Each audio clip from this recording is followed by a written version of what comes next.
गायिका सौभाग्यवती प्राजक्ता जोशी. लहानपणापासून म्हणजे अगदी वयाच्या 8व्या वर्षापासून गुरु निकिता ठकार यांच्याकडे त्यांचं गायनाचं शिक्षण सुरू झालं. त्यानंतर आपल्या ठाण्यातल्या आमच्या पिढीला सगळ्यांना माहिती असलेल्या अशा सौ वेदुला भागवत यांच्याकडे त्यांचं शिक्षण झालं. त्यांनी तिथे अखिल भारतीय नागपूर महाविद्यालय मंडळाचं विशारद केलं. त्यानंतर गानहिरा सौ हेमा उपासने यांच्याकडे शास्त्रीय संगीताचं त्यांनी धडे घेतले आणि त्या त्यांच्या गुरु आहेतच. त्याचबरोबर फक्त शास्त्रीय संगीत नाही तर नाट्य संगीताचेही धडे त्यांनी गिरवले. ते विद्याधर गोखले प्रतिष्ठानच्या नाट्य संगीताच्या डिप्लोमा केला त्यावेळेला, आणि त्यावेळेला अर्थातच शुभराताई दादरकर, श्रीकांतदादा दादरकर, पंडित रामदास कामत, पंडित अरविंद पिळगावकर आणि रजनीबाई जोशी यांचं सगळ्यांचं मार्गदर्शन मिळालं. या दृष्टीने मी गुरुभगिनी असं स्वतःला म्हणू शकते.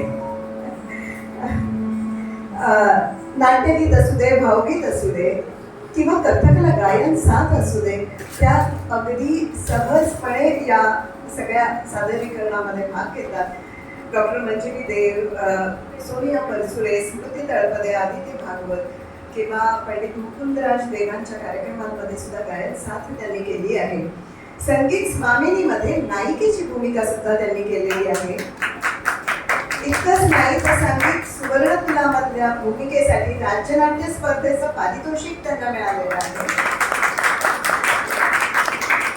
अर्थातच शुभराताई दादरकरांच्या अनेक कार्यक्रमांमध्ये त्यांचा सहभाग असतोच. त्याप्रमाणेच वेगवेगळ्या थीम्सवर, वेगवेगळ्या संकल्पनांवर आधारित असे काही व्हिडिओज बनवले जातात सिरीजमध्ये.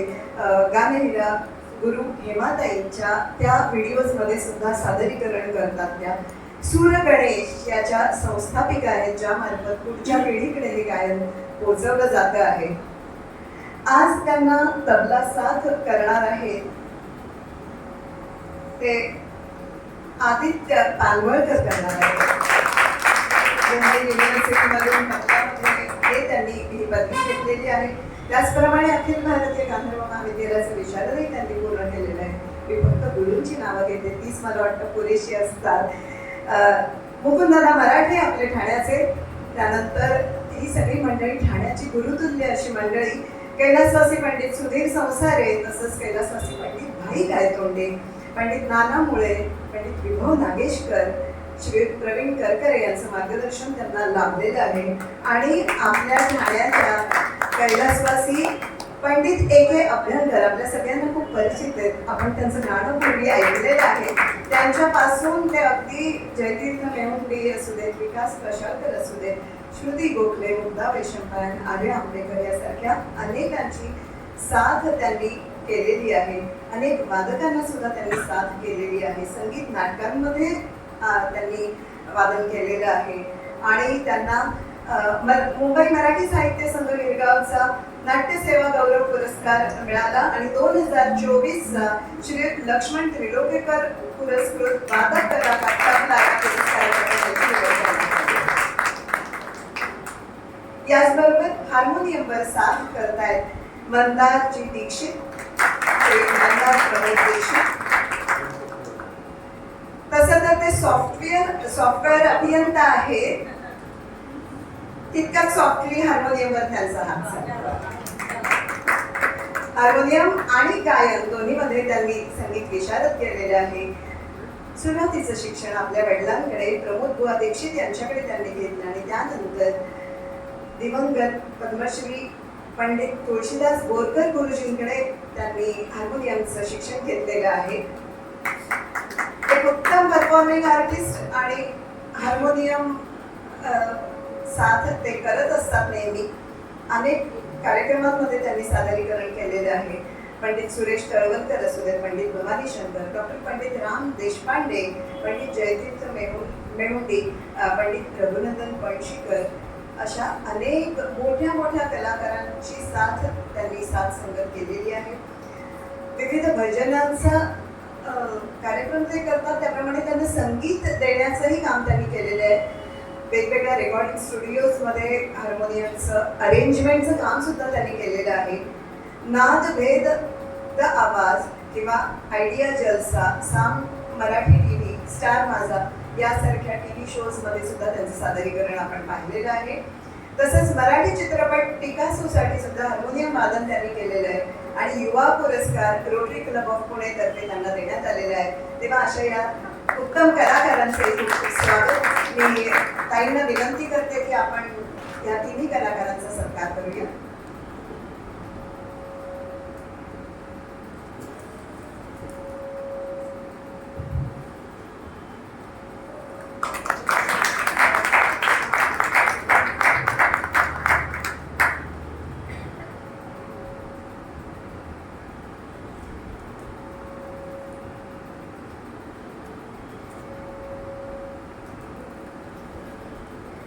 आदित्य पानवळकर,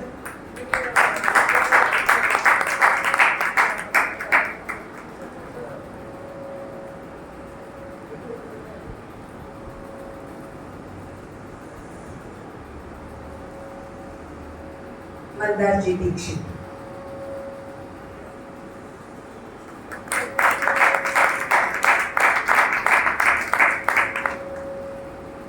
सूत्रसंचालक म्हणून सगळ्यात शेवटी केला जाणारा एक उपचार मी आत्ताच पार पाडते आहे, जेणेकरून आपल्याला फक्त संगीताचे प्राजक्ताताईंचे सूर घेऊन घरी जाता येतील. त्यानंतर मी काहीही बोलणार नाही आणि ते महत्वाचं काम म्हणजे आभाराचं. आपण सर्व रसिकांचे सगळ्यात पहिले मनापासून आभार. काही अपरिहार्य कारणांनी आम्हाला मेन्यू शिफ्ट करावा लागला तरी सुद्धा अगदी चांगल्या संख्येने आपण सगळे आवर्जून इथे उपस्थित राहिला आहात. या संस्थेचं वैशिष्ट्य आहे की काही चेहरे आता बरेचसे चेहरे हे नियमितपणे कार्यक्रम कुठेही असू दे कुठलाही असू दे ते दिसतातच. आणि महिला दिनाचे कार्यक्रम हे महिलांचा सहभाग जास्त आहे. मी थोडं भाव खाऊन घेते त्यामुळे त्यांचेही आभार. साथ देणाऱ्या सगळ्या कलाकारांचे आणि मुख्य कलाकारांचे खूप मनापासून आभार की हा चेंज त्यांनी सुद्धा स्वीकारला. आणि मला तर वाटतं की खूपदा स्टेजवरच्या बैठकीपेक्षा या बैठकीला जास्ती मजा येते. त्यामुळे त्याचाही आनंद आम्ही घेणार आहोत. सगळ्या कलाकारांचे खूप खूप मनापासून आभार. त्याचप्रमाणे आयत्या वेळेला आम्हाला हे वसंत आणि शांता पटवर्धन विश्वस्त न्यास ठाणे यांनी हे वसंत सभागृह आयत्या वेळी उपलब्ध करून दिलं. त्याबद्दल त्यांचे सगळ्यांचे आभार. आमचा आवाज व्यवस्थितपणे तुमच्यापर्यंत पोहोचवणाऱ्यांचेही खूप खूप मनापासून आभार. तेव्हा या कार्यक्रमासाठी छोटी मोठी सगळ्या प्रकारची मदत करणाऱ्या सगळ्यांचे मनापासून आभार मानते. आणि पुढची सूत्र मी प्राजक्ताताईंकडे देते. मी म्हटल्याप्रमाणे त्यानंतर फक्त प्राजक्ताताईंचे सूर घेऊनच आपण घरी जाणार आहोत. एकच मिनिट देते प्राजक्ताताई. आपण एवढ्या वेळ ज्यांना ऐकताय जे आमच्या कार्यक्रमाचे काय म्हणतात त्याला ब्रँड ॲम्बॅसेडर निवेदन करण्यासाठी सुनीताताई, तर मी अश्विनीला रिक्वेस्ट करते की त्यांचं एक स्वागत करावं. थँक्यू.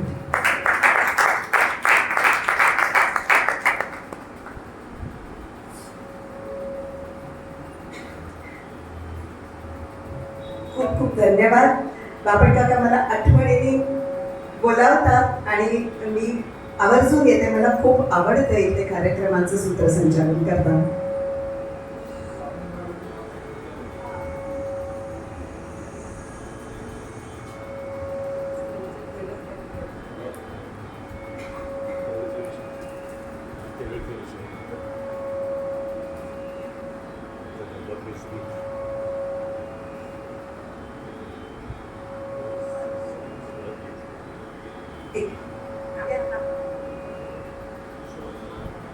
मी मगाशी फक्त उल्लेख केला कारण मला नाव माझ्यापर्यंत पोहोचलेलं नव्हतं. किशोर साऊंड यांनी आपल्याला हा ध्वनी उत्तम प्रकारे आपल्यापर्यंत पोहोचवण्यात मदत केली. खूप खूप धन्यवाद दादा.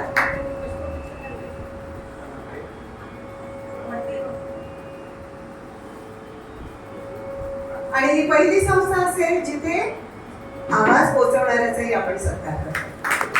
धन्यवाद.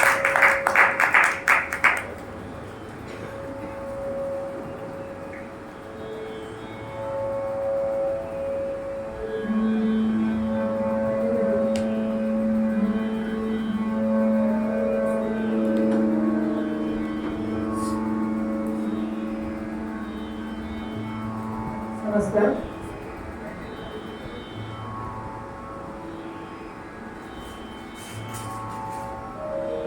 आज आपल्यासमोर गायन सुरू करताना राम प्रियधनश्रीने सुरुवात करते. प्रियधनश्रीमध्ये 2 रचना सादर करतील. पहिली आहे ती विलंबित जगतामध्ये जी पारंपरिक आहे आणि दुसरी 3 तालमध्ये बांधलेली आहे जी माझ्या गुरु गांधीराव उपासनी यांची रचना आहे.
त्यानंतर एक नाट्य पण सादर करते.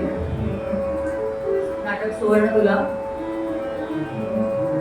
राम मराठे यांची जन्मशताब्दी वर्ष चालू आहे. त्यांचंच संगीत असलेले हे नाट्यपद आहे. राग मधुबॉक्स म्हणलं.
अभंग सादर करते संत तुकारामांचा.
कार्यक्रमाच्या शेवटाकडे येऊया.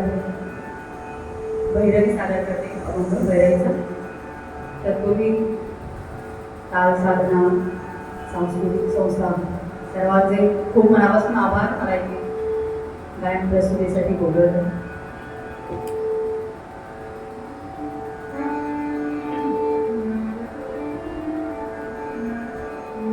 हा जो अभंग आहे तो माझ्या गुरु बाळगीरा हेमा उपासनी यांचे वडील आणि गुरु पंडित नाथ नेरळकर तर त्याची स्वररचना आहे.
वस्त्रनवा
कार्यक्रम संपला. छान